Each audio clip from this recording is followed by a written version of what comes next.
வணக்கம், நமஸ்காரம், ஸ்தோத்திரம் அன்பான சகோதர சகோதரிகளே. நஸ்ரேன் ஆகிய இயேசு கிறிஸ்துவின் இனிய நாமத்தில் உங்கள் ஒவ்வொருவரையும் வாழ்த்துகிறோம், வரவேற்கிறோம்.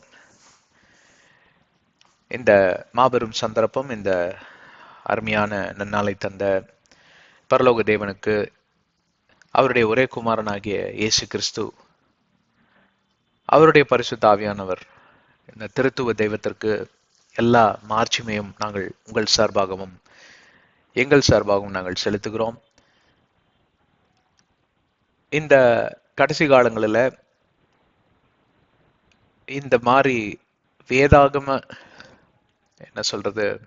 வேதாகம ஆழ்த்துவ கருத்துக்கள் மற்றும் வேதாகம பாடங்களில், தொடர் போதனைகளில் ஈடுபடுவது நன்றே, நல்ல காரியம் தான் அது. அந்த மாதிரி என்ரோல்மெண்ட், அதாவது இந்த மாதிரி ப்ரோக்ராம்ஸ்ல நீங்க என்ரோல் பண்ணியிருந்தீங்கன்னா தயவு செஞ்சு அதை விட்டு விடாதிருங்கள். ஏனென்றால் இப்படிப்பட்ட ஒரு ஆவிக்குரிய உணவு உங்கள் இருதயத்துக்குள்ள, உங்களுடைய புத்தி சுவாதியத்துக்குள்ளாராக அது எப்பொழுதும் போய்கொண்டே இருக்க வேண்டும். உள்ளார்ந்த மனிதனுக்கு ஏற்புடைய உணவு எது என்று சொல்லி பார்ப்பீர்களானால் வேதாகமத்திலிருந்து வரக்கூடிய அருமையான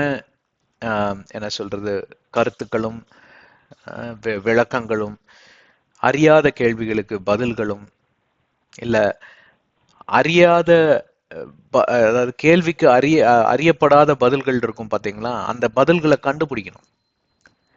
முயற்சி செய்தாங்க, எனக்கு இந்த கேள்விக்கு மட்டும் பதிலே தெரியல அப்படின்னு விட்டுவிடக்கூடாது. நாம் தொடர்ந்து போராட வேண்டும். தொடர்ந்து ஆண்டவரோடு கூட இணைந்து நாம் இந்த சம்பாஷணையில் ஈடுபட்டு கொண்டிருக்கிறப்போ சில காரியங்களை நீங்க வற்புறுத்தி தான் ஜெபிக்க வேண்டும். ஆண்டவர் அதை எதிர்பார்ப்பார். எந்த அளவுக்கு நீங்க தாகமாக இருக்கிறீர்கள் என்று சொல்லி, தாகமா இருக்கிறவன் மேல்தான் தண்ணீரை ஊற்றுவேன், எவன் ஒருவன் தேடுகிறானோ அவனே கண்டடைவான், எவன் ஒருவன் தட்டுகிறானோ அவனுக்கே பரலோக கதவு திறக்கப்படும், எவன் ஒருவன் தன்னுடைய இருதயத்தின் செவிகளை திறந்து தருகிறானோ அவனே தேவனுடைய குரலுக்கு செவியை சாய்ப்பான், குரலை கேட்டு கண்டடைவான். இப்படிப்பட்ட வசனங்கள் எல்லாம் உங்களுக்கு வேதாகமத்தில் இருப்பது நீங்கள் அறிந்திருக்கிற காரியம்தான். மத்தேயு 7வது அதிகாரம் 7வது வசனம், மத்தேயு 4வது அதிகாரம் 4வது வசனம். ஜீவ அப்பமா இருப்பது இயேசு கிறிஸ்து. மனிதன் அப்பத்தினால் அல்ல, அந்த வார்த்தையினாலே பிழைத்திருக்கிறான் என்கிற அந்த காரியம் எல்லாம் உங்களுக்கு தெரிந்த வசனங்கள். அதெல்லாம் basic foundational principles of the Christian network are amongst the Christian congregations. கிறிஸ்துவ திருச்சபைகளில் இதை போதிக்கக்கூடியது பார்ப்பிலான்னு ரொம்ப பேசிக்கான ஒரு காரியம். சரி, இப்போ எதை குறித்து நாங்கள் பேசிக்கொண்டு வருகிறோம் என்றால், தேவனோடு கூட சம்பாஷணையில் ஈடுபடுவது. இந்த கடைசி காலங்களிலே பார்ப்பிலானால் அந்த சம்பாஷணை நிலைக்க பிசாசு விடவே மாட்டான். எப்பொழுதும் பார்ப்பீர்களானால் உங்களுடைய புத்தி சுவாதியத்துல ஏதோ ஒரு காரியமானது உங்களை ஈர்த்து கொள்ளும், உங்களை it will occupy your mind என்று சொல்வார்கள். அது அந்த அந்த ஆக்கிரமித்துக் கொள்ளும், ஆக்கிரமிப்பு, பொசஷன். உங்களோட புத்தியில பார்ப்பில்லானால், புத்தி சுவாதியத்திலேயோ இருதயத்திலேயோ ஏதோ ஒரு நடக்காத காரியத்தை குறித்து நீங்கள் அதிகமாக யோசிப்பதும், அதிகமாக சிந்திப்பதும், அதிகமாக கவலைப்படுவதும், அதிகமாக அதை குறித்து நீங்க பேசி கொண்டிருப்பதும், வாயின் வார்த்தைகள், அதெல்லாம் வீணான வார்த்தைகள் என்று வேதம் சொல்லுகிறது. உங்களைத்தான் அந்த பிசி பாடிஸ், அதாவது புரணி பேசுகிறவர்கள் என்று வேதாகமம் 2 தெசலோனியர் 3வது அதிகாரம் 9, 10, 11 வசனங்கள் எழுதியிருக்கிறது. புரணி பேசுவது என்றால் வீடு வீடாக சென்று பேசுவது மட்டுமல்ல, உங்க கூடயே நீங்க பேசிக்குவீங்க பாருங்க, நிறைய காரியம், தேவையில்லாத விஷயங்களை குறித்து. இதைத்தான் யோபு பக்தன் சொல்லுவார் 40வது அதிகாரத்துல, 41வது அதிகாரத்திலேயே தெரியல, பாத்துக்கோங்க. என் வாயை வைத்து நான் அலப்பிக் கொண்டிருக்கிறேன், என் கைகளை எடுத்து என் வாயின் மேல நான் வைத்துக் கொள்கிறேன் என்று சொல்லுவார். தேவன் பேசின தேவனாகிய கர்த்தர் 39வது அதிகாரத்திலிருந்தே பேச ஆரம்பிச்சிருவார். நம்ம தலைவர்லாம் பேசினார்னு வைங்களேன், ஆண்டவர்லாம் பேசினார்னா அவருக்கு முன்னாடி நிக்க முடியுமா? யாரையுமே தயவு செஞ்சு தலைவர்னு சொல்லாதீங்க. நமக்கெல்லாம் ஒரே லீடர் தான், அவர் யாஹுவே தேவன். அவர்தான் இயேசுவின் ரூபத்தில் இறங்கி வந்தார், இன்கார்னேட் டெயாட்டி. இந்த உலகத்திற்கு லீடர்ஷிப் குவாலிட்டி, லீடர்ஷிப் ஸ்கில் கத்து கொடுத்ததே அவர் தான். நிறைய கார்பரேட்ஸ் பார்த்தீங்கன்னா இன்னைக்கு, இன்றைய காலங்களில் கம்யூனிகேஷன் ட்ரைனிங் கார்பரேட்ஸ் எல்லாம் பார்த்தீங்கன்னா இயேசு கிறிஸ்துவை மையமாய் வைத்து பல லீடர்ஷிப் குவாலிட்டிஸ் இன்னைக்கு எடுத்து எல்லாம் பேசிட்டு வராங்க. அது மோட்டிவேஷனல் ஸ்பீச்சஸாக மாறிவிட்டது.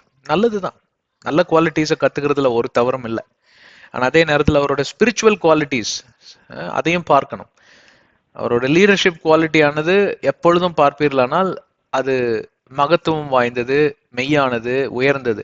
ஏனென்றால் அவருடைய ஆவிக்குரிய அந்த குவாலிட்டி இருக்கு இல்லைங்களா, அந்த ஆவிக்குரிய வாழ்க்கை என்று சொல்வதை நாம் பார்க்க தவறிவிடக்கூடாது. அந்த ஆவிக்குரிய வாழ்க்கை நிமித்தமாக தான் அவர் ஒரு நல்ல தலைவராக எழும்பி நின்றார்.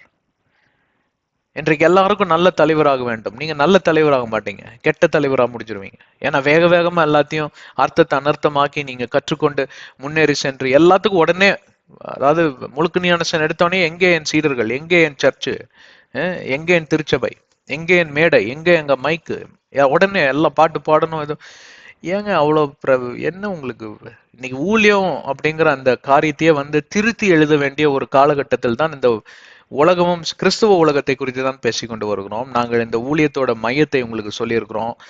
இந்த எதற்காக ஆண்டவர் எங்களை இந்த ஊழியத்துக்கு அழைச்சார்னா, உலகத்தை திருத்தும்படி அல்ல, நாம் நம்மையே திருத்தி கொள்ளும்படி. கிறிஸ்துவர்கள் தங்களையே திருத்தி கொள்ள வேண்டும். எவன் ஒருவன் என்னிடம் பாவம் இல்லை என்று சொல்லுகிறானோ அவனே பிரதான பாவி. அழிவுக்கு நீயே காரணமா இருக்க, உன்னோட அழிவுக்கு நீயே காரணமா இருக்க. இதை நாம் கண்டறியும்படி தான் ஆண்டவராகிய தேவன் இந்த சேனலையே தொடங்கும்படி எங்களுக்கு சொன்னார். அதுல பல ஆங்கில இதுல பிரசங்கங்கள் பண்ணியிருக்கிறோம், தொடர் போதனைகள் பண்ணியிருக்கிறோம். ஒரு தலைப்புல இயேசு கிறிஸ்துவின் 2ஆம் வருகை என்று சொல்லி ஏறத்தாழ 4 ஆண்டுகளாக பேசிக்கொண்டு வருகிறோம். இது 10 இயர்ஸ் ப்ரோக்ராம், 9 எபிசோடுகளாக பிரித்து நாங்கள் பேசி வருகிறோம். இப்படியெல்லாம் மாபெரும் காரியங்களை ஆண்டவர் இந்த சேனலை கொண்டு செய்து வருகிறார். இவ்வளவுதான் சப்ஸ்கிரைபர்ஸா என்று சொல்லி அப்படி என்று சொல்லி நீங்கள் அசட்டை பண்ணுவீர்களானால் இழப்பு உங்களுக்கு தான். நீங்க கேட்டா கேளுங்க, கேட்காட்டி போங்க, ஒன்றும் பிரச்சனை இல்லை. நான் இந்த சேனலை தொடங்கி திட்டத்தட்ட சில மாதங்களுக்கு வெறும் 2 சப்ஸ்கிரைபர் தான். ஒன்று என்னுடைய மனைவி, இன்னொன்று என்னுடைய மகள். நான் ஆண்டவர்கிட்ட பொருத்தனை பண்ணினது, ஆண்டவராகிய தேவன் நீர் சப்ஸ்கிரைபர்ஸை கொடுத்தாலும் சரி, யாரு பார்த்தாலும் சரி, பார்க்காட்டியும் சரி, இது பப்ளிக் மீடியால இருக்கும், இது என்னுடைய கடமை, என் மேல் விழுந்த கடமை. இப்ப எங்க இருந்து எனக்கு இந்த கடமை வந்தது?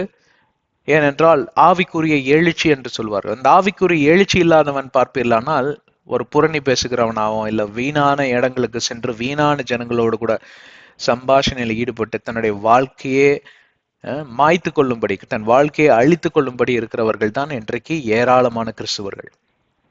இல்லை என்றால் பாரம்பரியத்துல மூழ்கி விடுகிறார்கள், இல்லை என்றால் மூடத்தனத்துல மூழ்கி விடுகிறார்கள், இல்லை என்றால் மூர்க்கத்தனத்துல மூழ்கி விடுகிறார்கள், இல்லைன்னா குருட்டாட்டத்துல மூழ்கி விடுகிறார்கள். இப்படியாக அவர்கள் திசை தெரியாமல் அலைந்து திரிகிற தொலைந்து போன ஆட்டுக்குட்டிகளாக காணப்படுகிறார்கள். அதுதான் அவள நிலைமை, அதுதான் ஒரு நிதர்சனமான உண்மை இன்றைக்கு திருச்சபைகளில் காணப்படுகிறது. இதை குறித்த பாரம் ஒவ்வொருவருக்கு இருக்க வேண்டும். திருச்சபைகளை திருத்த நீங்க எங்கேயும் கடந்து செல்ல வேண்டாம், உங்களையே நீங்கள் திருத்தி கொண்டால் போதும். இப்படி ஒரு மில்லியன் சகோதரர்கள், 10 லட்சம் பேர், 1 கோடி பேர், 100 கோடி பேர் யோசித்தா எப்படி இருக்கும் உலகம் எங்கிலும்? கிறிஸ்துவம் எங்க போகும்? மிஷினரிமார்களை ஒன்னா எடுத்து போட்டு நீங்க பெயர்களை எழுத ஆரம்பிங்க. 14வது நூற்றாண்டுல இருந்து உலகம் எங்கிலும் சென்ற மிஷினரிமார்களோட பெயர்களை நீங்க எழுத ஆரம்பிங்க. ஒரு 2000 இருந்து 3000 பேர் தான் இருப்பாங்க. இல்ல மிஞ்சி மிஞ்சி போனா ஒரு 5000 பேர் இருப்பாங்க. ஆனா இந்த உலகத்தோட எண்ணிக்கை எவ்வளவு தெரியுங்களா? 8 பில்லியன் ஜனங்க இருக்கிறாங்க. அந்த 8 பில்லியன் ஜனங்களும் இன்னைக்கு கிறிஸ்துவை ஏற்றுக்கொள்வதற்கு இந்த 5000 பேர் தான் உதவியா இருந்திருக்கிறாங்க. அப்ப இந்த 8 பில்லியனும் யோசிக்காரு. 8 பில்லியன்ல பாத்தீங்கன்னா கிறிஸ்துவர்கள் என்று சொல்வது பாத்தீங்கன்னா ஒரு 2 பில்லியன் இருக்குதுன்னு வச்சுக்கோங்க. 2 பில்லியன் ஜனத்தொகை இயேசு கிறிஸ்துவை ஏற்றுக்கொண்டு அந்த மிஷனரிகள் மாறியே அவருடைய சிந்தை. நீங்க உடனே வீட்டை விட்டுட்டு போகணும், ஒரு கப்பல் எடுத்துட்டு போகணும் அப்படின்லாம் சொல்லல. இருக்கிற இடத்துலயே நீங்க ஒரு குட்டி பரலோகமாக காணப்படுவீர்கள். உங்களை காண்கிறவர்கள் கிறிஸ்துவை காண்பார்கள். உங்கள் வாயின் வார்த்தைகள் நிமித்தமாக உங்களுடைய என்ன சொல்வது, உங்களுடைய பிஹேவியர் என்று சொல்வார்கள். அதாவது நீங்க நடந்து கொள்ளுகிற விதம், நீங்கள் அணுகுமுறை, இதையெல்லாம் பார்க்கிறப்போ அவர்கள் ஒரு வித்தியாசத்தை பார்ப்பார்கள். ஒரு வித்தியாசத்தை நான் பார்க்கிறேன், நீங்க எப்படி இப்படியாக இருக்கிறீர்கள் என்று சொல்லி அவர்களே அறிந்து கொள்வார்கள். நீங்க கிறிஸ்துவின் சீஷன், நீங்க கிறிஸ்துவின் சீடன் என்று சொல்லி. இன்றைக்கு அதுதான்ங்க பிரச்சனை. கிறிஸ்துவை குறித்து பக்கமாக பேசுவதற்கும் பிரசங்கம் செய்வதற்கும் ஏராளம் பேர் இருக்கிறாங்க. கிறிஸ்துவை போல வாழ்வதற்கு, அதாவது கிறிஸ்துவை குறித்து பேசுவதற்கு பேர்களான தாராளமான ஜனங்கள் இருக்கிறார்கள். கிறிஸ்துவை போல வாழ்வதற்கு யாருமே இல்லை என்பதுதான் இன்றைக்கு இருக்கக்கூடிய சூழ்நிலை.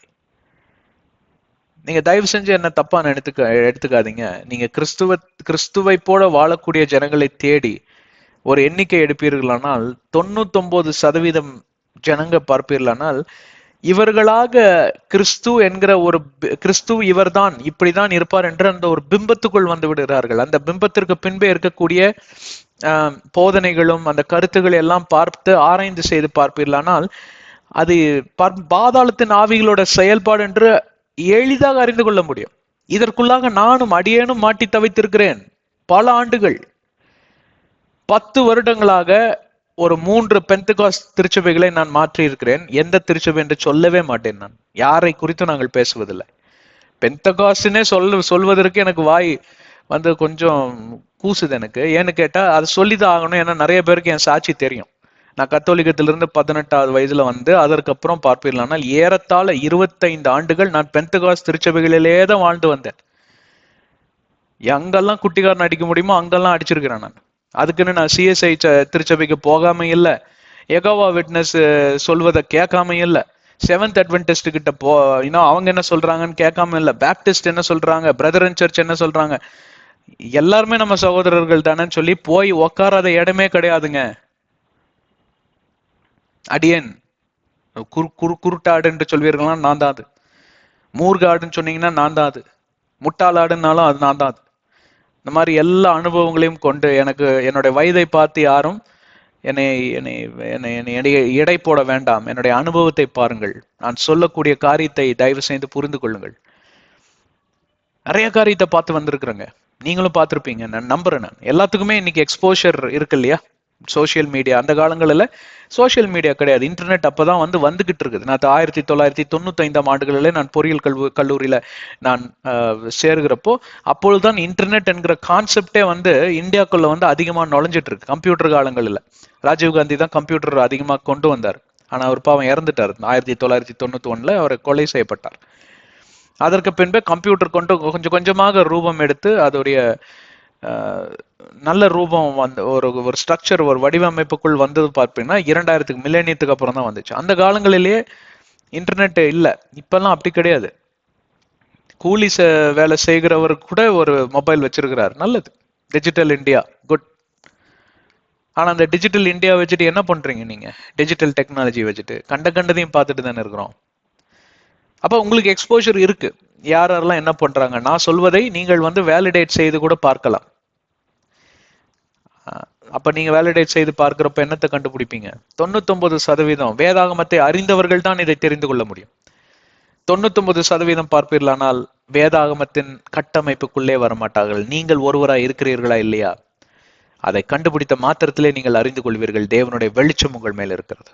சரி, ஆண்டவர் உங்களை ஆசீர்வதிக்கட்டும். வாருங்கள் முன்னேறி செல்வோம். ஆதியாகமத்தின் ரகசியங்கள் என்கிற தலைப்பிலே நாம் பல ஆண்டுகளாக, பல மாதங்களாக பல காரியங்களை குறித்து பேசிக்கொண்டு வருகிறோம். இந்த முதலாவது 10 to 13 நிமிடம் மிக மிக முக்கியம். இதை நிறைய பேர் கேட்டு எனக்கு அப்ரிசியேஷன்ஸ் கொடுத்துருக்கீங்க. இதை பேசுவதை விட்டு விடாதீங்க பிரதர். டைரக்டா செஷனுக்குள்ள போகாதீங்க. ஏன்னா வாழ்க்கை என்கிற அந்த வட்டத்துக்குள் இருக்கக்கூடிய காரியங்களை ஒன்றொன்றாக நாம் அலாசி ஆராய வேண்டும். இப்போ 160 அத்தியாயங்களுக்கு மேல பண்ணியிருக்கோம். 160 அத்தியாயங்களிலும் அந்த முதல் 10 நிமிடங்கள் எடுத்தால் அதுவே பல மணி நேரங்கள் பிரசங்கம். அந்த பல மணி நேரத்துல பல காரியம், வாழ்க்கை என்கிற வட்டத்துக்குள் இருக்கக்கூடிய பல காரியங்களை குறித்து நாங்கள் பேசியிருக்கிறோம். அதெல்லாம் கேளுங்க, உங்களுக்கு மிக மிக உதவியா இருக்கும்.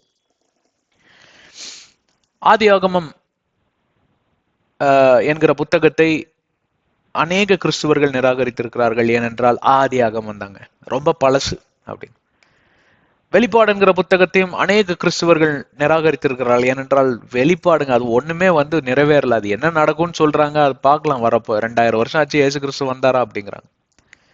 அதனால்தான் இயேசு கிறிஸ்து ஆவியானவர் மூலமாக என்னிடம் பேசினார், இந்த 2 புத்தகங்களை நீ எடுத்து பிரசங்கம் செய்ய வேண்டும். பாருங்க, அந்த புத்தகத்தை எடுத்து 4 வருஷமா பேசிக்கிட்டு வரோம். Second coming of Jesus Christ 9 எபிசோடுகளாக பிரித்து 10 ஆண்டுகள் பேச வேண்டிய கண்டென்ட் இருக்கு. சரி இது இங்கிலீஷ்லயே பேசிடலாம் அப்படிங்கிறப்போ ஒரு ஆண்டி என்கிட்ட கேட்டாங்க, தமிழ்ல பிரசங்கம் பண்ணுப்பா, நீ என்னப்பா தமிழ்லே பேச மாட்டேங்கிற அப்படின்னு. பேசிடலாங்க ஆண்டின்னு சொல்லிட்டு ஆக்சுவலா அவங்க மூலமா தான் பரிசுத்தாவே, அந்த ஆண்டி கேட்கறது இல்லை எதுவுமே. இந்த மாதிரி நிறைய அங்கிள்களையும் ஆண்டிகளையும் ஆண்டவராகிய தேவன் என்னிடம் கொண்டு வந்திருக்கிறார். அவர்களை கொண்டு வரக்கூடிய நோக்கம் பரிசுத்தாவியானவருடைய உன்னதமான பரிசுத்த நோக்கம். அந்த ஆண்டி மட்டும் என்கிட்ட சொல்லன்னா இந்த ஆதியாகமத்தின் ரகசியங்கள் என்கிற தலைப்பிலேயே நான் பேசியிருக்க மாட்டேன். அவங்களுக்காக தான் இதை ஆரம்பித்தேன். ஆனா அவங்க கேட்கறது கிடையாது. அது அவங்களே சொல்லியிருக்காங்க, தம்பி நீ ரொம்ப டீட்டெயிலா போறப்ப எனக்கு தூக்கம் வந்துருதுங்கிறாங்க. ரைட்டு, பாவம் வயசாகி போச்சு விடுங்க. இன்னும் அந்த ஆண்டி பேசிட்டு தான் இருக்கிறாங்க, நல்ல ஆண்டி, சொந்தக்காரங்க தான். சரி, ரைட். இப்போ ஆதியாகம புத்தகத்தை நீங்கள் அறிந்து கொள்ளாவிட்டால் முழு வேதாகமத்தை நீங்கள் அறிந்து கொள்வதற்கு வாய்ப்பே இல்லை. அதனால தயவு செய்து முழு வேதாகமத்தை அறிந்து கொள்ளாவிட்டால் என்ன அப்படி என்று கேட்பீர்கள் என்றால் நீங்கள் கிறிஸ்துவர்களே கிடையாது.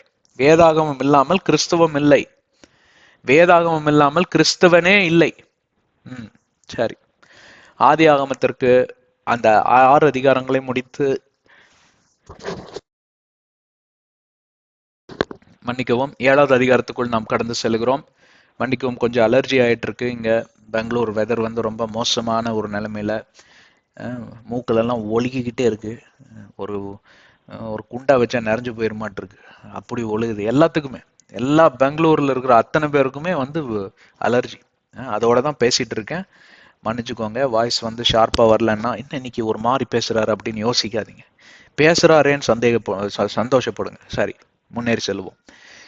முதல் 6 அதிகாரங்களிலே ஆண்டவராகிய தேவன் உலகத்தை சிருஷ்டித்தார், படைப்புகளை படைத்தார்.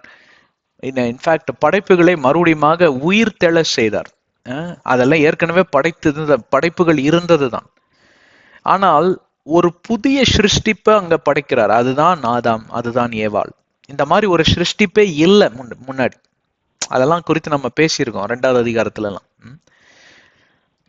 தன் சாயலாக சிருஷ்டிக்கப்பட்ட முதல் சிருஷ்டிப்பு யுகம் யுகமாய் மில்லியன் பில்லியன் ஆண்டுகளாக ஆண்டவராகிய தேவன் ஆளுமை செய்த ஒரு மாபெரும் மாவீரன் என்று சொல்லலாம். அந்த மாவீரனோட வாழ்க்கையில கண்டிராத ஒரு படைப்பை அவர் படைக்கிறார். ஒரு தூதனை போல் அல்ல, ஒரு மிருகத்தை போல் அல்ல, ஒரு கடல் திமிங்கலத்தை போல் அல்ல, தன்னை போலவே தன் சாயலாகவே இருக்கும்படி ஒரு மனிதனையும் ஒரு மனுஷியும் படைக்கிறார். தன்னுடைய ஆவியை கொண்டு படைக்கிறார், தன்னுடைய ஞானத்தை கொண்டு படைக்கிறார், தன்னுடைய ஞானத்தையே பொருத்தி படைக்கிறார். Wow, amazing. நல்ல பிரீச்சிங்ல. அப்படிப்பட்ட மனிதன் என்ன பண்ணா தெரியுங்களா? ஆண்டவர் கொடுத்த ஒரே ஒரு கட்டளையை அவன் கீழ்ப்படியாமல் போனதனால் பாவத்திற்கு அவன் இரையாய் மாறிவிட்டான். பாவத்திற்கு இரையாய் மாறினதனால் அவன் பிசாசுக்கு அடிமையாய் மாறிவிட்டான். பிசாசு இந்த உலகத்தின் அதிபதியாய் மாறிவிட்டான். உலகத்திற்கு அதிபதிகளாக ஆதாமையும் ஏவாளையும் தான் ஆண்டவர் படைத்தார். நான் ஒரு டாக்குமெண்ட்ரி பார்த்து கொண்டிருந்தேன், ஏதேன் தோட்டம் இப்ப எங்க இருக்கிறது என்று சொல்லி ஒருத்தர் ரிசர்ச்ல இறங்கி இருக்கிறார். அவர் இருக்கு இல்ல, நான் நிறைய டாக்குமெண்ட்ரி பார்ப்பது உண்மை, எனக்கு தெரியணும். ஏன்னா எனக்கு இந்த ஹிஸ்டரி ரொம்ப இன்ட்ரெஸ்ட். எனக்கு ஹிஸ்டரியில வந்து ரொம்ப இன்ட்ரெஸ்ட், எஸ்பெஷலி ஆர்கியாலஜி நிறைய எல்லாம் தோண்டி எடுப்பாங்கல்ல, அதில் ரொம்ப இன்ட்ரெஸ்ட் எனக்கு. ஏன்னா பழைய காரியங்கள் எல்லாம் அவங்க தோண்டி எடுத்ததுல அந்த யோசேப்பு கட்டுன அந்த அறையெல்லாம் கண்டுபிடிச்சிருக்காங்க. தானியங்கள் எல்லாம் சேகரித்து வச்சார்ல, அதெல்லாம் ரொம்ப நல்லா இருக்கும். அந்த மாதிரி ஏதேன் தோட்டம் பார்த்தீங்கன்னா புதஞ்சு போயிடுச்சான், தண்ணி கடியில் இருக்கு. இன்னைக்கு போட்டு மூடிட்டாராண்டு. ஏன்னு கேட்டா ஏதேன் தோட்டம் கிடையாது. ஏதேன் தோட்டத்தை அப்படியே தூக்கிட்டு போயிட்டார். அதுதான் 3வது வானம், பரலோகம், குட்டி பரலோகம். பரலோகம் கிடையாது, பரலோகம் வந்து புதிய வானம் புதிய பூமி வரும். அதுலதான் அந்த பரலோகம் என்கிற காட்சி உங்களுக்கு கொடுக்கப்படும். ஆனால் அந்த 3வது வானம் வேற இடத்துல கொண்டு போயிட்டார். அப்போ ஆண்டவருடைய ஒரிஜினல் டிசைன் என்னவா இருந்திருக்குன்னா, பாவம் ஒருவேளை நுழையாமல் இருந்திருந்தால் ஏதேன் தோட்டம் தான் ஹெட் குவார்டர்ஸ். ஏதேன் தோட்டம் இருக்கக்கூடிய இடத்தில் தான் தேவன் வருவார். அனுதினமும் தன்னுடைய மாந்தர்களோட தன்னுடைய சிருஷ்டிப்புகளோட சம்பாஷிக்க வருவார். அப்ப எல்லாரும் போய் பார்க்கலாம். வர ஆதாமுக்கு இன்னைக்கு 6025 வயதா இருக்கும் இல்லைங்களா? இன்னைக்கு அதெல்லாம் போச்சு.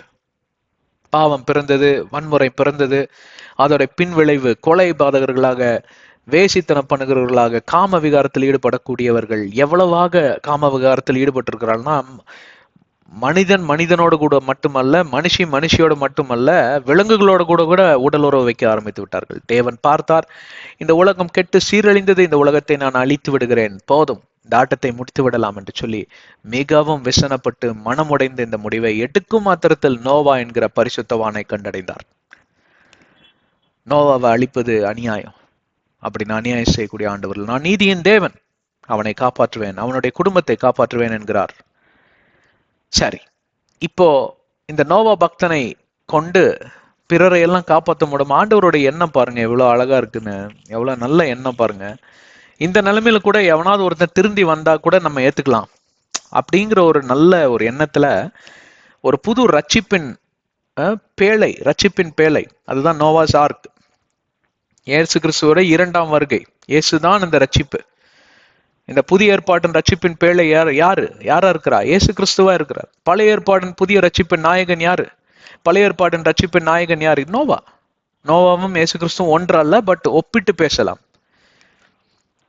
இதை குறித்து நாம் அதிகமாக தியானத்தில் ஈடுபட்டோம். 7வது அதிகாரத்துக்குள் நாம் கடந்து சென்றிருக்கிறோம். 4 வசனங்கள் முடிந்தது. 5வது வசனத்துக்குள் நுழைந்து செல்ல இருக்கிறோம். இந்த முழு அதிகாரமும் பார்ப்பீர்களானால் மகா ஜலப்பிரளயம். இந்த மகா ஜலப்பிரளயம் என்கிற அந்த காரியத்தை எதோடு கூட நீங்கள் ஒப்பிட்டு பார்க்க முடியும் என்றால், ஆண்டவருடைய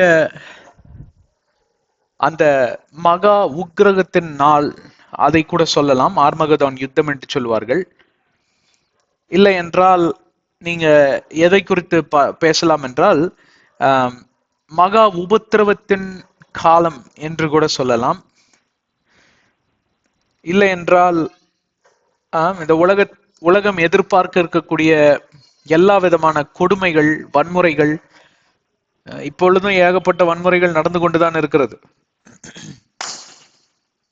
இப்பொழுதும் பார்ப்பீர்களானால் ஏகப்பட்ட காரியங்கள் நடந்து கொண்டுதான் இருக்கிறது. ஆனால் இதை காட்டிலும் மகா உக்கிரகத்தின் நாள், மகா கொடூரத்தின் நாள், மகா உபத்திரத்தின் நாள் என்று சொல்லி ஒரு காலத்தை ஆண்டவர் குறித்து வைத்திருக்கிறார்.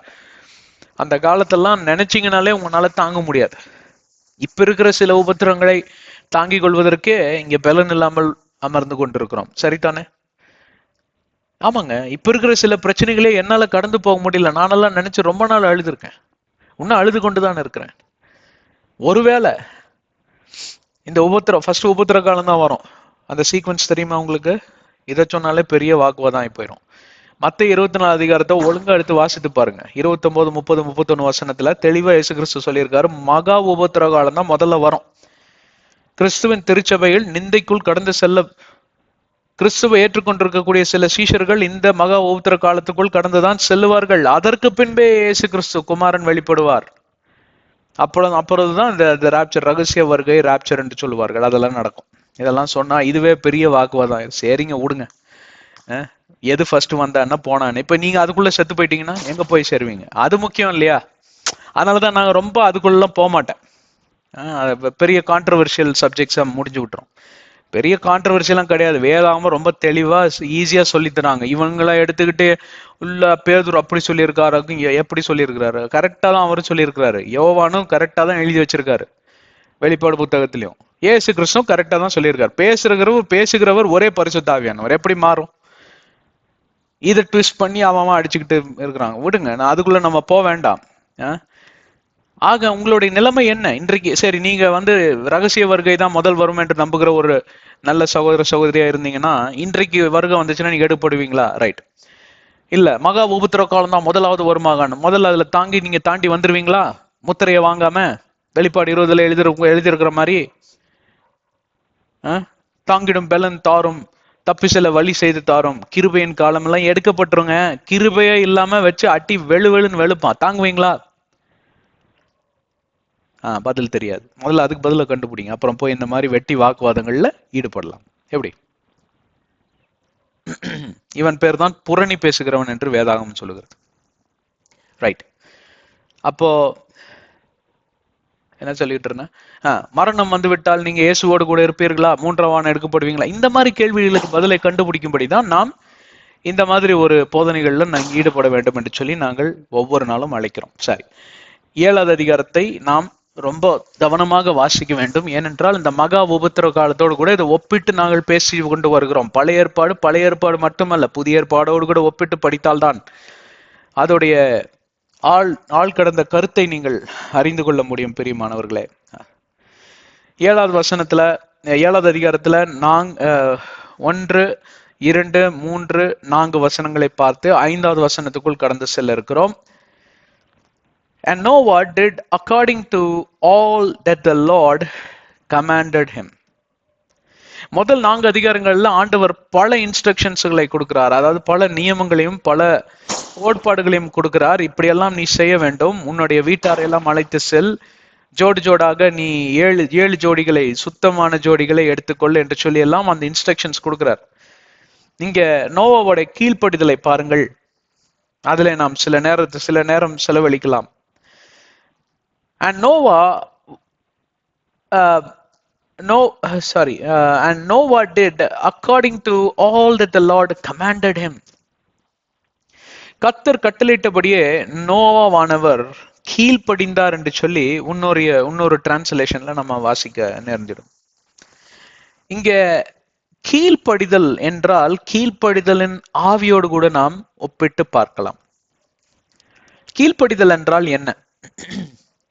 அதை சற்று புரிந்து கொள்ள வேண்டும். கீழ்ப்படிதல் என்றால் நம்பிக்கைக்கு அதை ஒப்பிட்டு பார்க்க வேண்டும்.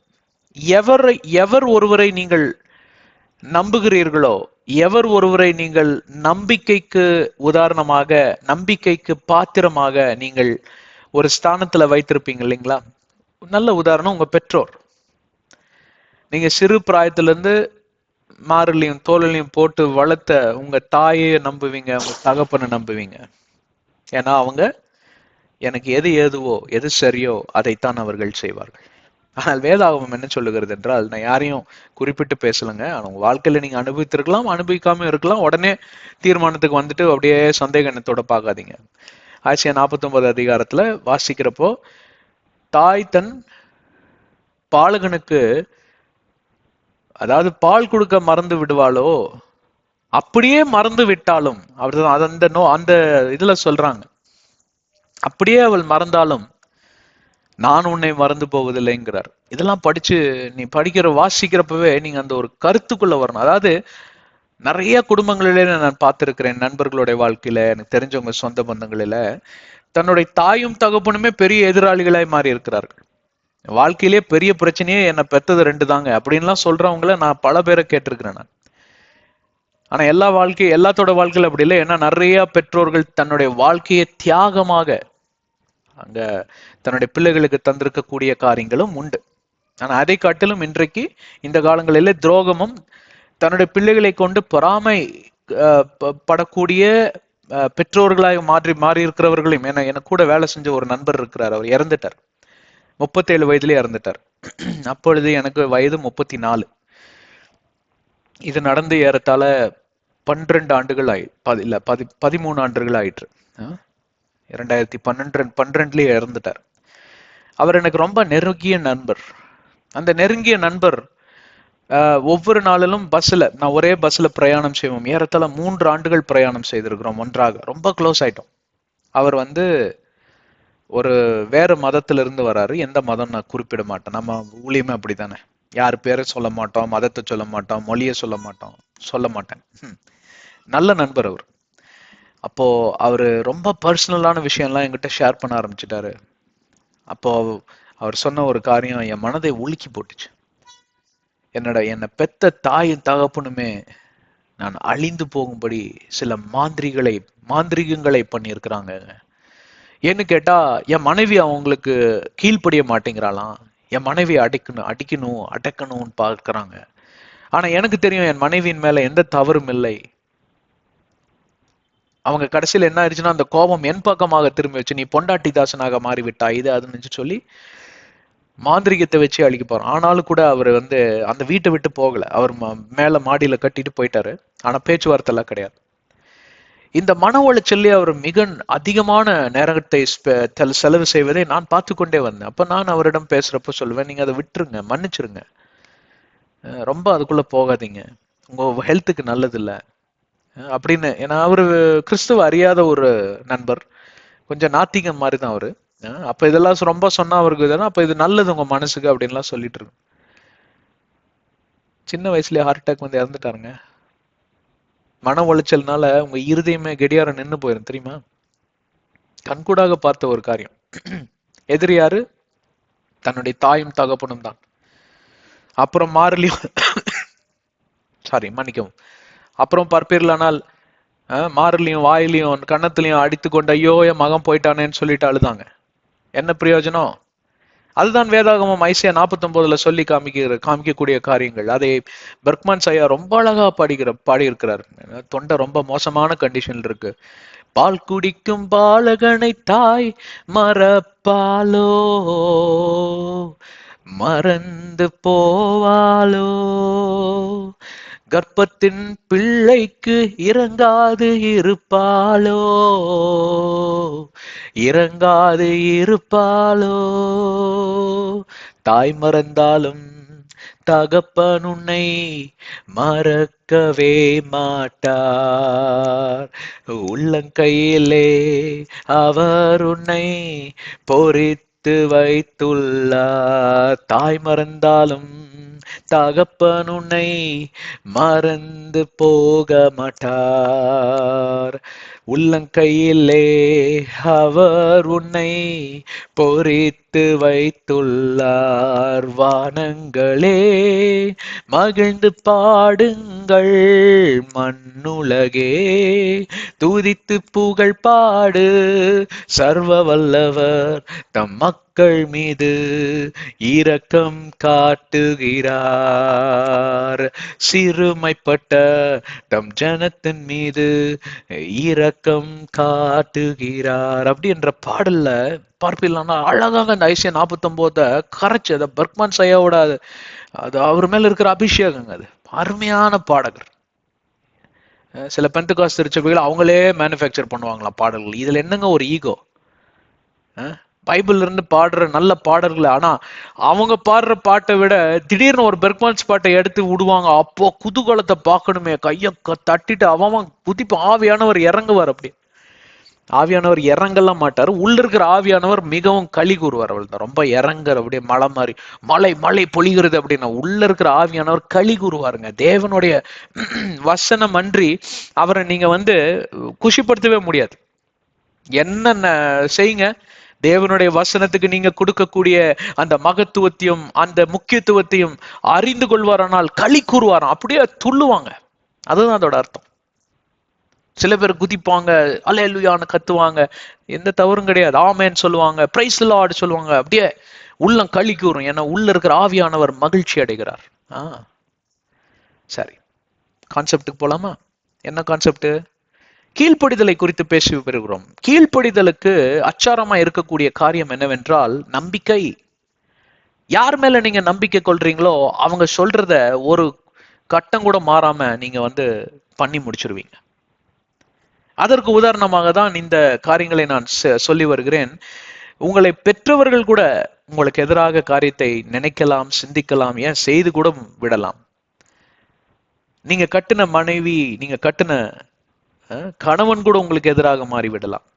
இதை வேதாகமத்தில் இருக்கிறது தான் சொல்லிட்டு வரும். Friends may despise you, parents may forsake you. Hello, ஐசியால எழுதி இருக்கு. But I the Lord will never leave you nor forsake you.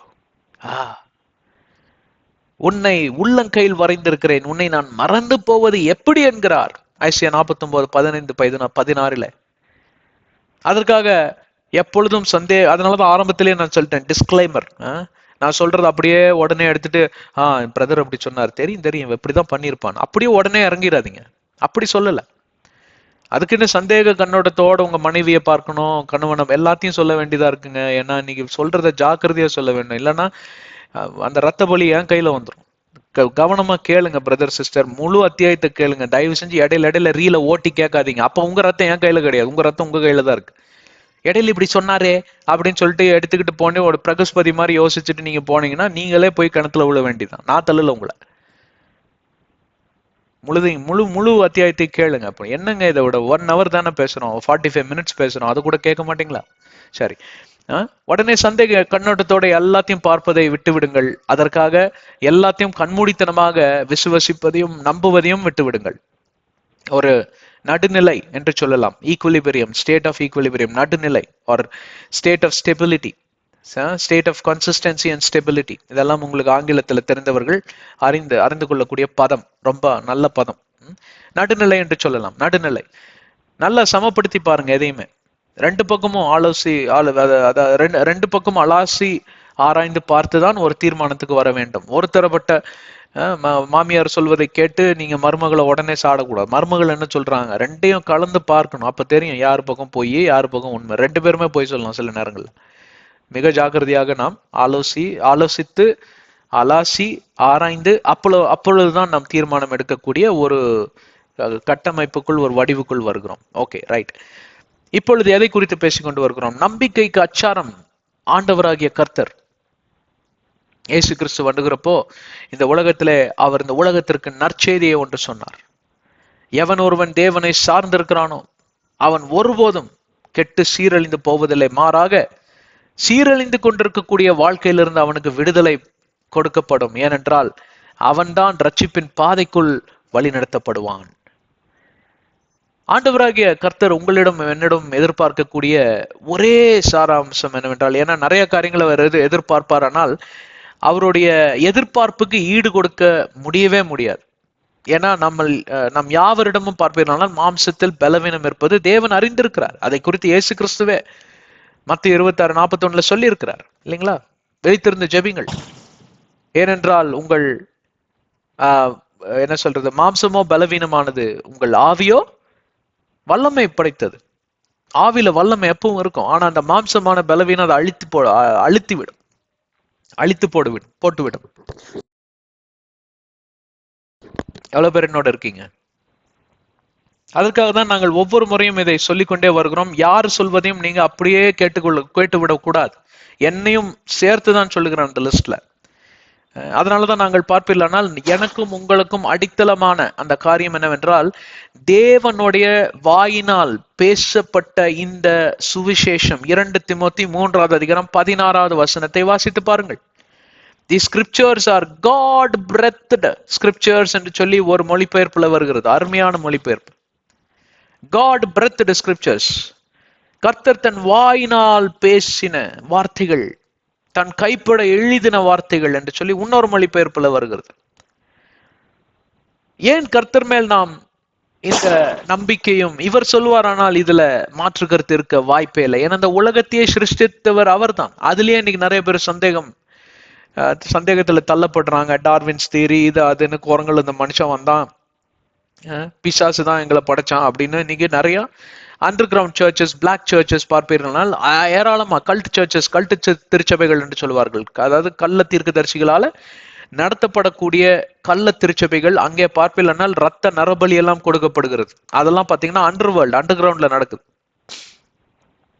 ஏராளமான அரசியல் தலைவர்கள் எல்லாம் அதுல அங்கத்தினர்களா இருக்கிறார்கள்.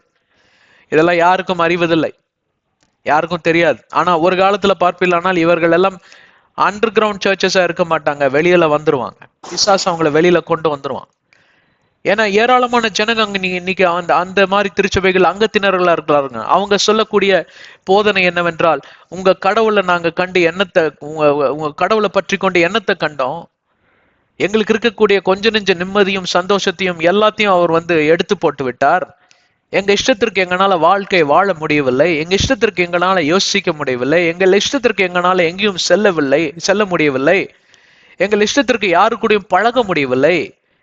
எங்களுடைய இருதயத்திலும் மாம்சத்திலும் தோன்றக்கூடிய சில சாதாரணமான எண்ணங்கள். அசாதாரணமான எண்ணங்கள்னா என்ன தெரியுங்களா? கல்யாணத்துக்கு முன்னாடியே யாரு கூட வேணாலும் போய் வாழலாம், லிவ் இன் ரிலேஷன்ஷிப், உடலுறவு வைத்துக்கலாம், ஒன்னும் பிரச்சனை இல்லை. அப்பதானே ஒரு அனுபவம் கிடைக்கும். அந்த அனுபவம் சரியில்லைன்னு நாங்க தெரிஞ்சுக்கிட்டு வெளியில வந்துட போறோம். அப்படிங்களா? இந்த சாராயம் குடிப்பாங்க பாத்தீங்களா, அந்த குடிகாரங்கிட்ட போய் கேட்டு பாருங்க. பழைய கதை ஒண்ணு சொல்லுவார். ஒருத்தன் லைட்டா குடிச்சு பாரியா, பிடிக்கலன்னா விட்டுருன்னு சொன்னான். அன்னைக்கு மட்டும் நான் அதை தொடாம இருந்திருந்தேன், இன்னைக்கு நான் அந்த நிலைமையில வந்திருக்க மாட்டேன்னு சொல்லுவாங்க. 100 குடிகாரர்கள் எடுத்து நீங்க ஒரு எண்ணிக்கை எடுத்து பாருங்க, 90க்கு மேல இதுதான் சொல்லும்.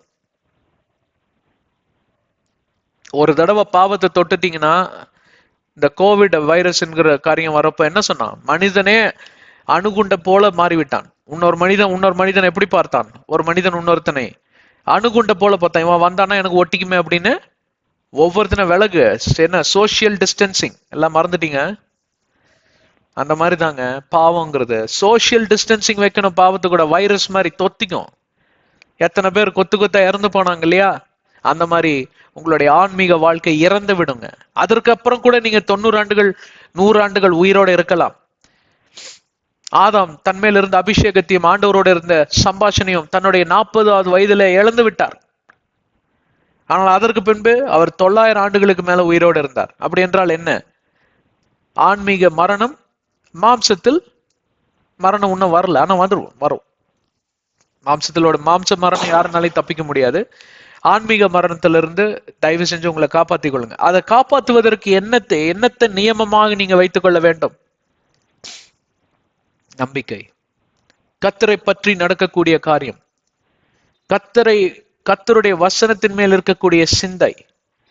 அந்த சிந்தையாகவே இருந்து கொள்ள கூடாது. அந்த சிந்தை செயல்பட வேண்டும்.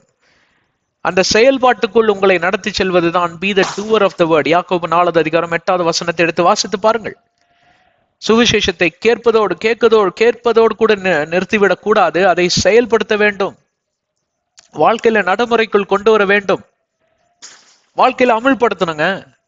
நிறைய பில்ஸ் பாஸ் பண்றாங்க பார்லிமெண்ட்ல, நிறைய திட்டங்கள்லாம் பாஸ் பண்றாங்க. எதிர்கட்சி எதிர்ப்பு தெரிவிப்பான், பாஸ் பண்ண முடியாது. அப்போ நிறைய அரிய நல்ல திட்டங்கள் எல்லாம் பார்ப்பில்லைன்னா அப்படியே கடப்புல இருக்கும். அப்ப அடுத்த ஆட்சி அதிகாரத்துல வருவாங்க, இவங்களுக்கு அதிக மெஜாரிட்டி கிடைச்சதுன்னா அதை பாஸ் பண்ணிடுவாங்க. அப்ப என்ன ஆகுதுன்னு கேட்டா, அது அமலுக்கு வர வரைக்கும், அதை செயல்படுத்துற வரைக்கும் ஜனங்கள் அதை அவர்கள் என்ன சொல்றது, அனுபவிக்க முடியாது.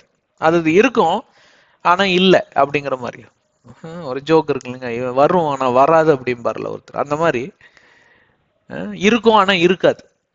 எல்லாம் இருக்கிற மாதிரியே இருக்குங்க, ஆனா ஒண்ணுமே இல்லாத மாதிரி ஒரு ஃபீலிங். ஒண்ணுமே இல்லைங்க அப்படிம்பாங்க. எல்லாம் இருக்குங்க, பணம் இருக்கு, காசு இருக்கு, நிம்மதி இல்லாம பாரு சில பேர் என்ன சொல்லுவாரு, நிம்மதி இருக்கு, பணம் இல்ல, காசு இல்ல, ரெண்டுமே இருக்கணுங்க, அவன் தான் கிறிஸ்துவன். பணம் காசு இல்லைங்க ஆனா நான் ரொம்ப நிம்மதியா இருக்கிறேங்க அப்படின்னு யாராவது சொல்லுவாங்களா? சிரிச்சிருவாங்க, எல்லாரும் பயங்கரமா சிரிச்சிருவாங்க. அப்படியெல்லாம் சொல்லிடாதீங்க. பணம் காசு, அதாவது மணி இஸ் a குட் சர்வெண்ட்டுங்க. உங்களுக்கு எதை நீங்கள் வாங்க வேண்டும் என்றால், செய்ய வேண்டும் என்றால், தனக்கு மிஞ்சினதுதான் தர்மம், ஒத்துக்கிறேன். ஆனா தனக்கு மிஞ்சுதா? முதல்ல உன்ன கோதுமை கிறிஸ்துவர்களாகவே தான் இருக்கிறீர்களா?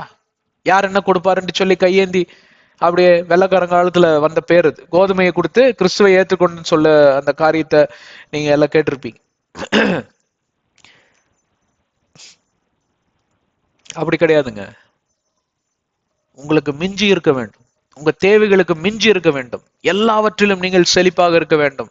நற்குணங்களிலும், செயல்பாடுகளிலும், நடத்தையிலும், வாயின் சொற்களிலும், சிந்தையிலும், பரிசுத்தத்திலும், ஆண்டவருடைய நாமத்தை பிரதிபலிப்பதிலையும், அதே நேரத்துல பொருளாதார செழிப்பிலையும் நீங்கள் எப்பொழுதும் நீங்கள் மகத்துவம் வாய்ந்தவர்களாக, நிறைவடைந்தவர்களாக, மிஞ்சினவர்களாக இருக்க வேண்டும். எல்லாம் மிஞ்சி இருக்குங்க, இன்னும் எடுத்துக்கோங்க. எல்லாத்துக்கும் அள்ளி அள்ளி கொடுக்கக்கூடிய ஒரு ஸ்தானத்துல இருக்கிறதுல என்ன தவறு?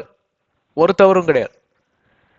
அப்போ பொருளாதாரத்துல மட்டும் நான் செழிப்படைந்துட்டு நற்குணத்திலையும் இதுல எல்லாம் ஆவியின் கனியெல்லாம் இழந்து போயிட்டேன்னா அது கிறிஸ்துவுடைய சீஷன் என்பது சொல்வதற்கு பொருளாகாது. அதுதான் உண்மை. அதுல மாற்று கருத்து இருக்க வாய்ப்பே இல்லை.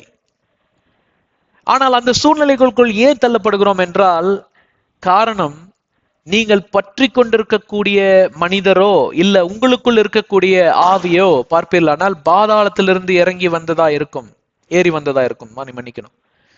நீங்க யாரை பற்றி கொண்டிருக்கிறீர்களோ அவர்கள் கிறிஸ்துவோடைய சிந்தை உடையவர்களா இருந்தால் நீங்கள் அவரை போலவே மாறிவிடுவீர்கள். ஏனென்றால் அவர் பேசுவதெல்லாம் வேதாகமத்திலிருந்து தான் பேசுவார். எனக்கு ஆவியானவர் வெளிப்படுத்தினான்னு ஏதோ கதையை அடிச்சு விட மாட்டான். நீங்கள் வாயை வச்சுட்டு திறந்துட்டு பார்த்துட்டு எங்கேயோ போய் விழ மாட்டீங்க. நீங்க கிறிஸ்துவோடைய சிந்தை எங்கே இருந்து ஊற்றாக புறப்படுகிறீர்களோ இந்த வேதாகமத்திலிருந்து தான் புறப்படுகிறது. அதற்கு காரணம் என்ன? இந்த அச்சாரம் என்கிற அந்த காரியம். எதை அச்சாரம், எதை அடித்தளமாக வைத்து அவர் அந்த இடத்துல சிந்தை என்கிற காரியமே உருவாகுது. சிந்தை உருவாகும் தெரியுங்களா? எசேக்கியேல் அதிகாரத்துல புத்தகத்துல சிந்தை உருவாகட்டும், அப்படின்லாம் அங்க பாடல்கள், பர்க்மான் ஐயா பாடல் இருக்கு. சிந்தை உருவாகுவதற்கு ஒன்னா பார்ப்பீர்களானால் ஏதோ ஒரு மனிதன், இல்ல ஏதோ ஒரு சூழ்நிலை, இல்ல ஏதோ ஒரு வாசிப்பு, டாக்டரின் என்று சொல்லுவார்கள். எங்கேயோ என்னத்தையோ படிப்பான், படிச்சு நான் இதை மாதிரி மாற போறேனாக்கும். குரங்கு வந்து ஒரு மரத்தை விட்டு ஒரு மரத்தை தாவின மாதிரி தாவிட்டே இருப்பான். சில பேர் ஒரு இடத்துல ஒரு கட்டையில அடங்கி உட்கார மாட்டான். ஏன் உட்கார மாட்டான் தெரியுமா? ஏன்னா அவன் ஒரு வேதாகமத்தை படிக்கணும், அதை விட்டுட்டு இந்த வேதாகமத்தை விட்டு கண்ட கண்ட புத்தகத்தை வாசிச்சுக்கிட்டே இருப்பான். நானும் நிறைய புத்தகத்தை வாசிக்கக்கூடிய மனிதன் தான். ஆனால் அந்த புத்தகத்தில் இருக்கக்கூடிய காரியம் வேதாகமத்திலிருந்து வந்திருக்கிறதா என்று சொல்லி பார்ப்பேன். முதலாவது நான் வாசிக்கக்கூடிய புத்தகம் கிறிஸ்தவ புத்தகங்கள் தான். நான் கண்ட கண்ட நாவல், காமிக் எல்லாம் படிச்சுட்டு இருக்க மாட்டேன். எனக்கு நேரம் இல்லை. உங்களுக்கு எப்படி நேரம் இருக்குன்னு தெரியல எனக்கு. அது எப்படிதான் வருதோ உங்களுக்கு நேரம். அதெல்லாம் படிக்கிறதுக்கு மட்டும் நேரம் இருக்கும், ஆனா இதை வாசிக்கிறதுக்கு நேரம் இருக்காது. சரி, அது வேற விஷயம். எங்க போனாலும் திருப்பி இந்த வேதாகமம் என்கிற கட்டமைப்புக்குள் வந்து விட வேண்டும். பாரம்பரிய கிறிஸ்தவர்களா இருக்கட்டும், கத்தோலிக்க கிறிஸ்தவர்களா இருந்துட்டு போங்க, யாரா இருந்துட்டு போங்க, பிரியமான சகோதர சகோதரிகளே, இந்த வேதாகமம் என்கிறத வந்து நீங்க எந்த திருச்சபையோட கட்டமைப்புக்குள் நுழைத்திட முடியாது. எந்த திருச்சபைகளோட கோட்பாடுகளுக்குள் இதை நுழைத்து விட முடியாது. ஆனால் மாறாக எல்லாம் உலகத்தில் இருக்கக்கூடிய 40,000 திருச்சபைகளும் இந்த கோட்பாடுக்குள்ளும் இந்த கட்டமைப்புக்குள்ளதான் இருக்க வேண்டும். ஆனால் அப்படியா இருக்கிறது நிலைமை? இல்ல, அதற்கு மாறாக இருக்கிறது. அதற்கு எதிராக இருக்கிறது நிலைமை. எப்படி எதிராக இருக்கிறது என்று சொல்லி கேட்பீர்களானால், நீங்களே பாருங்களேன். நீங்க இருக்கிற திருச்சபையில இந்த வேதாகமத்தில் இருக்கக்கூடிய கட்டளைகள், நியாய பிரமாணங்கள், நியமங்கள், எவ்வளவோ விளக்கங்கள் எல்லாம் நீங்கள் வாசித்திருப்பீர்கள். அதுல இருக்கக்கூடிய ஒரு 10% அவங்க பின்பற்றி போறாங்களா? கிடையவே கிடையாது. அங்க குரூப்பிசம் இருக்கு, அங்க பாலிடிக்ஸ், அரசியல் இருக்கு, வகை பிரித்து பார்க்கிறார்கள். போட்டிருக்கிற சட்டையில இருந்து ஆரம்பிச்சு பாத்தீங்களா, அவங்க நடையில வரைக்கும் போய் எப்படி நடக்கிறா பாரு. நல்லா நடக்கிறவங்க எல்லாம் இவங்களா சொல்லிக்குவாங்களா, இது என்ன நல்ல நடை கெட்ட நடை? என்ன அநியாயமா இருக்கு. இந்த புடவை கட்டுறவங்க எல்லாம் பாத்தீங்கன்னா ஒரு கேங்கா இருப்பாங்க. இந்த மாதிரி ஒரு மாதிரி மாடர்ன் ட்ரெஸ், ஜீன்ஸ் எல்லாம் போடுறதுக்கெல்லாம் ஒரு கேங்கா இருக்கும். எல்லாம் அப்படியே என்னமோ ஒன்றும் தெரியாத மாதிரி உட்காந்துருக்கீங்க. உங்களுக்கு எல்லாம் தெரியும்னு எனக்கும் தெரியும், பரிசுத்த ஆவியானவருக்கும் தெரியும். கரெக்டுங்களா? அந்த கேங்ல நீங்களும் ஒருத்தரா இருக்கிறீங்களான்னு பாத்துக்கோங்க. அப்படியெல்லாம் பிரிக்காதீங்க. எல்லாத்தோடையும் ஒரு சமத்துவத்தோட நீங்க பழகுவது முக்கியம். ஏசு கிறிஸ்து பாருங்க, பாவிகள்லாம் ஒரு பக்கம் வாங்க, பரிசுத்தவான்கள்லாம் இன்னொரு பக்கம் வாங்க, யூதர்கள்லாம் ஒரு பக்கம் வாங்க, ஏன்னா நான் யூதா குலத்துல இருந்து வருகிறேன். ஒரு நாளும் ஒருபோதும் சொன்னதே கிடையாது. இன்ஃபேக்ட் அவருடைய hardest preaching was against the Pharisees. யூதர்களுடைய குலத்திலிருந்து வந்து அவர்கள் ஒரு நல்ல ஒரு அமைப்பாய் மாறினார்கள், வேதாகமத்தை போதிக்கும்படி, வேதாகமத்தில் ரகசியங்கள்லாம் எடுத்து விளக்கும்படி. ஆனா அவங்களே வந்து வழிக்கு போயிட்டாங்க. அது தெரிய கூட இல்லை அவங்களுக்கு. அது சொன்னா இவரை வந்து அரைஞ்சே கொன்னே போட்டானுங்க எல்லாம் சேர்ந்து. மத்த 23 எடுத்து வாசித்து பாருங்க. ஏசு கிறிஸ்து ஒரு முழு அதிகாரத்திலையும் இவங்களை குறிச்சு பயங்கரமா திட்டிருப்பார். பயங்கரமா. எவ்வளவு பேர் என்னோட இருக்கீங்க பிரியமான சகோதர சகோதரிகளே? ஹலோ. சுவாசம் உள்ள யாவரும் தேவனுடைய வசனத்துக்கு செவியை சாய்ப்பானாக, தேவன் சொல்வதை கேட்பானாக. அப்படி என்னப்பா நான் உங்களுக்கு கஷ்டத்தை கொடுத்துட்டேன் அப்படின்னு கேட்கிறாரு. நீங்க அதுக்கு எதிராக தான் எல்லாம் பேசிட்டு இருக்கான். ஏன்னா இது ரொம்ப கஷ்டமான புத்தகங்கிறான். 1 யோவான் 5வது அதிகாரம் 3வது வசனத்துல தேவனோட எந்த நியாய பிரமாணங்களும் கட்டளைகளும் கடினமானது அல்லவே அல்ல என்று சொல்லுகிறது. எவன் ஒருவன் அது கடினம் என்று சொல்லுகிறானோ அவன் தேவனுடைய ஆவியை உடையவனா அல்ல, பரிசுத்த ஆவியானவரால் பிறந்தவன் அல்ல, அவன் பாதாளத்தின் ஆவினால் இயக்கப்படுகிறவனா இருக்கிறான். இன்றைக்கு அப்படிதான் திருச்சபைகளை இயங்கிக் கொண்டிருக்கிறது. அவங்களுக்கு எது தேவையோ அதை எடுத்துக்கொள்வார்கள், மற்ற பகுதிகள் எல்லாம் அவர்கள் விட்டு விடுவார்கள். பாரம்பரிய திருச்சபைகள் எடுத்தீங்கன்னா சில பகுதியை எடுத்துக்குவாங்க, அதை மட்டும் கீழ்ப்படிவாங்க, மற்றதெல்லாம் விட்டு விடுவார்கள். ஏன்னால் எது சின்னதா பண்ணாலும் அதை நம்ம சரியா பண்ணணும் பிரதர். அந்த சின்னதுனால நீங்க வேற இடத்துக்கு போவீங்க, பரலோகத்துக்கு போக மாட்டீங்க. எல்லாத்தையும் செய்ய வேணுங்க. எல்லா கட்டளைகளும் எல்லா நியாய பிரமாணங்களும் ஒரு அர்த்தம் இல்லாமல் கொடுக்கப்படல. இது அர்த்தங்கட்ட புத்தகம் அல்ல, அர்த்தமுள்ள புத்தகம். ஒரு நோக்கத்துக்காக எழுதப்படல, பல நோக்கங்களை ஒன்றிணைக்கும்படி, பரிசுத்த எண்ணத்தோடு கூட பார்க்கும்படி அங்கே இந்த புத்தகம் எழுதப்பட்டிருக்கக்கூடியதை மறந்து விடாதீர்கள் பிரியமான சகோதர சகோதரிகளே. எப்பொழுதும் நீங்கள் அதை நினைவில் கொண்டு, எப்பொழுதும் நீங்கள் அந்த காரியத்தை மனதில் கொண்டு நீங்கள் செய்யும் போதுதான் அந்த காரியத்தை நீங்கள் அறிந்து கொள்வீர்கள் பிரியமானவர்களே. மறந்து விடாதீர்கள். அதனால்தான் உங்கள் வாழ்க்கையில பார்ப்பீர்களானால் பல கொள்ளை நோய்கள், பல விதமான கிரிகளும் துர் எண்ணங்களும் துர் சம்பவங்களும் சில காரியங்கள் இருந்து ஸ்ட்ராங் ஹோல்ட் என்று சொல்வார்கள். ஏன்னா அதாவது சில என்ன சொல்றது, இம்ப்ரிசன்மெண்ட், சிறைச்சாலைகள் இருந்து உங்களால வெளியில வர முடியாத நிலைமை. நான் இதை பண்ணக்கூடாதுன்னு நினைக்கிறேங்க, நான் கோவப்படக்கூடாதுன்னு நினைக்கிறேங்க, நான் இனிமேல் இந்த சாராயத்தை குடிக்க கூடாதுன்னு நினைக்கிறேங்க, என்னால இப்ப வர முடியல. ஏன்? அச்சாரமாய் நீங்க கொண்டிருக்கக்கூடிய அந்த காரியமானது தேவனிடமிருந்து பிறந்ததல்ல. பரிசுத்த ஆவியானவரால் கொடுக்கப்படாத ஒரு காரியத்தை நீங்கள் பற்றிக் கொள்வீர்களானால் தேவனுடைய சிந்தைக்கு எதிராக நீங்க நடக்கக்கூடியதாய் மாறும். அதுதான் இந்த 5ஆம் அதிகாரத்தில் நாம் புரிந்து கொள்ளக்கூடிய ஒரு காரியம். நோவா எந்த எதிர்மறையான கேள்விகளும் கேட்காமல் அப்படியே தேவன் சொன்னதை அவர் கீழ்ப்படிந்தார். தேவனை பார்க்கவில்லை, தேவனுடைய குரலை தான் அவர் செவிகளிலே கேட்டிருக்கிறார். அதை நம்பலாம், அதை நம்பாம போகலாம், அதை ஏற்றுக்கொள்ளலாம், அதை நிராகரிக்கலாம். தேவனும் வற்புறுத்தவில்லை, தேவனும் நிர்பந்திக்கவில்லை. இதெல்லாம் உங்க வேதாகமத்துல தான் இருக்கு. ஹலோ, அங்க என்ன எழுதியிருக்கோ அதை தான் இங்க பேசிக்கிட்டு வரோம். ஒருபோதும் பாருங்க, பரிசுத்த ஆவியானவர் நிர்பந்தம் செய்யவே மாட்டார். He will not enforce anything in your life. He's such a gentle God. It's like free will.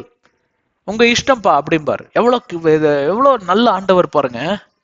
எல்லாத்தையும் செஞ்சுட்டு, எல்லாத்தையும் கொடுத்து, எல்லாத்தையும் ஆசீர்வதித்து, கிருபையை கொடுத்து, தன்னுடைய ஒரே குமாரன் இயேசு கிறிஸ்துவை சிலுவையில் அறையும்படி செய்து அந்த ரத்தத்தின் மூலமாக ஒரு ரத்த உடன்படிக்கை கொடுத்து, அந்த ரத்த உடன்படிக்கைக்கு மூலமாக ஒரு ரட்சிப்பை கொடுத்து, அந்த ரட்சிப்பின் மூலமாக ஒரு விடுதலை கொடுத்து, எத்தனையோ காரியங்களை செய்து அவர் சொல்லுகிறார், உன் இஷ்டம் தம்பி, உனக்கு வேணும்னா எடுத்துக்கோப்பா, நீ எடுத்துக்கலன்னா என் மனசு உடையும், நான் வெசனப்படுவேன், நான் துக்கப்படுவேன்.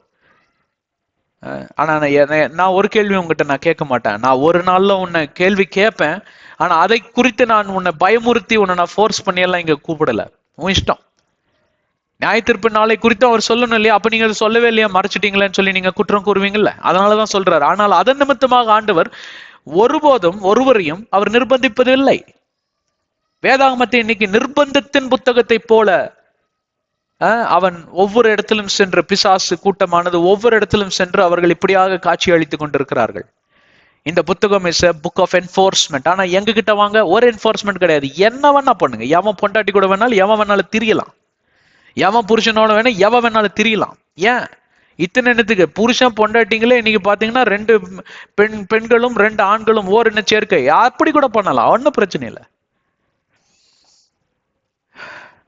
அவர் சொல்றான், என் பொண்ணு என்னோட பிள்ளைகள் இறந்தாலும் எனக்கு பிரச்சனை இல்லை, என் நாயைத்தான் நான் அதிகமா நேசிக்கிறேன். பாருங்க, மனுஷனோட எண்ணம் எவ்வளவாக சீர்குலைந்து இருக்கிறது, எவ்வளவு கீழ்த்தனமாய் போயிருக்கிறது, எவ்வளவு அதாவது எவ்வளவுக்கு எவ்வளவு கீழே போக முடியுமோ அவ்வளவுக்கு எவ்வளவு போயிருக்குங்க. ஒரு நாயை நேசிக்கிறான், தன் பிள்ளைய நேசிக்கல. என் பிள்ளை செத்தாலும் பரவாயில்ல, எனக்கு நாய் தான் முக்கியம்.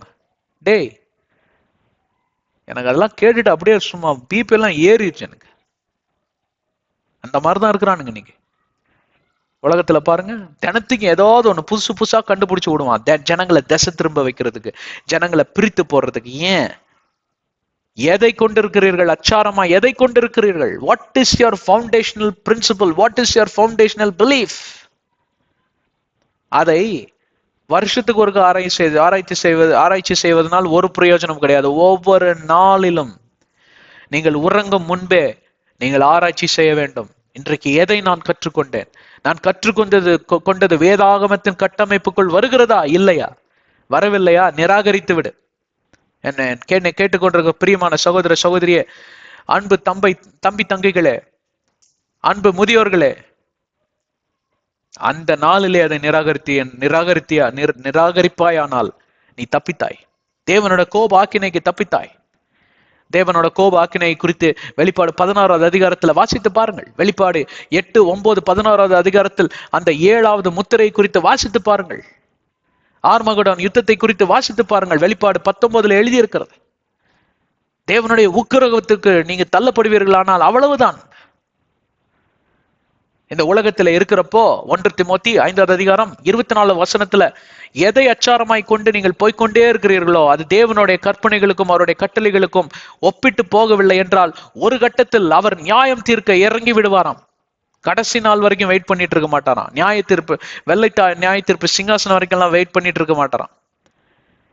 அந்த பாவமானது தன்னுடைய எண்ணிக்கையும் தன்னுடைய மெஷர் என்று சொல்வார்கள் அளவையும் எட்டின நாளிலே தன்னுடைய நியாய தீர்ப்பை அவர் முன்னே அதை எப்படி சொல்றதுன்னு தெரியல ஆங்கிலத்துல நான் the judgment will precede before that day. அப்புறம் அவனை கவனிச்சுக்கலாம்னு நினைச்சிட்டு இருந்தேன். ஆனா இவன் பண்ற அக்கிரமத்துக்கு அப்புறம்லாம் கவனிக்க முடியாது. இப்பவே இவனை வெளுக்கணும்.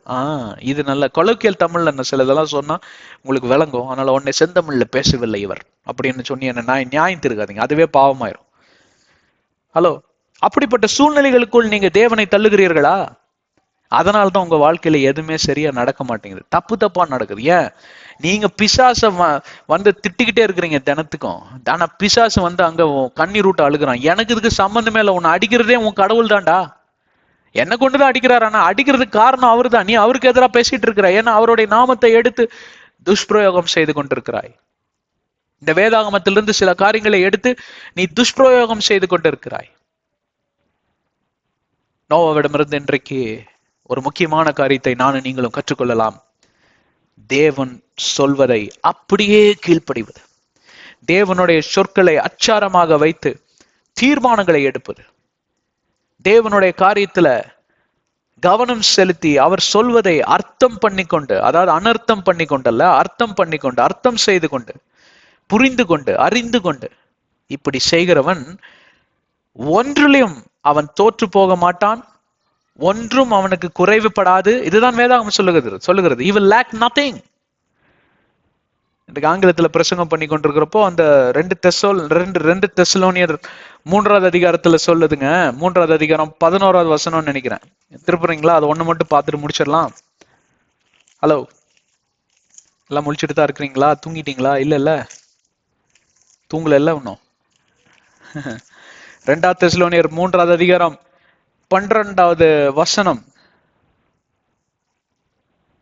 சாரி, ஒரு நிமிஷம். சாரிங்க, 1 தெசலோனியர் 4வது அதிகாரம் 12வது வசனம். that you may walk properly towards those who are outside and that you may lack nothing. இது ஒண்ணு மட்டும் படிச்சிடாதீங்க, 9வது வசனத்துல இருந்து படித்து பாருங்கள். ஆண்டவராகிய தேவன் சில கோட்பாடுகளை தருகிறார். இவைகளை பின்பற்றுகிறவன் எப்பொழுதும் ஆசீர்வதிக்கப்படுகிறவனாயிருப்பான். வெளிப்பாடு 22:14 அதைத்தான் சொல்லுகிறது. Those that shall abide in the laws and commandments of God, they shall lack nothing. ஒன்றிலும் குறைபட மாட்டார்கள் அவர்.